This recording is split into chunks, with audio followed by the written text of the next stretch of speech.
ہم لوگ تیسری کلاس میں شاید پڑھتے تھے.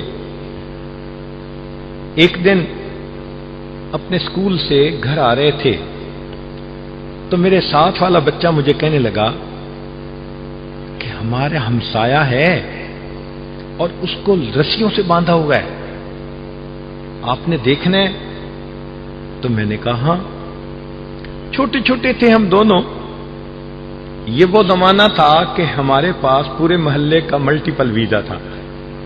جب چاہتے جس گھر میں داخل ہو جاتے. ہر گھر میں عورتیں پیار کرتی, مرد پیار کرتے, جو دیکھتا وہی سینے سے لگاتا. تو چھوٹی سی عمر تھی, اس کے ساتھ جا گئے. اس نے مجھے کھڑکی سے دکھایا تو میں نے ایک بندے کو دیکھا کہ واقعی اس کو رسیوں سے باندھا ہوا ہے, بال بکھرے ہوئے ہیں, اور وہ تھوڑی تھوڑی دیر کے بعد کتے کی آواز نکالتا ہے, کتے کی طرح بھونکتا ہے. اگر باہر سے ہم آواز سنتے تو یہی سمجھتے کہ کتا بھونک رہا ہے.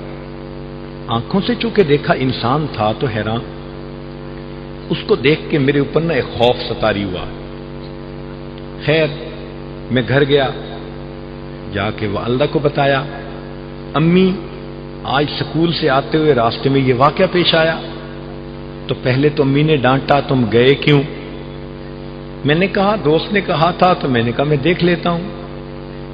تو امی نے کہا بیٹا وہ ساری عمر بھونکتا رہا, اب اس کو بھونکتے ہوئے موت آئے گی.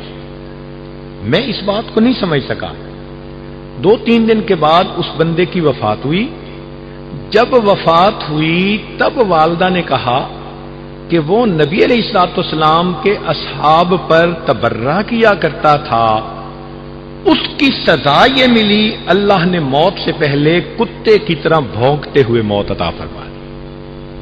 تم ساری زندگی میرے محبوب صلی اللہ علیہ وسلم کے اصحاب کی شان میں گستاخیاں کرتے رہے, اب تمہیں بھونکتے ہوئے دنیا سے جانا پڑے.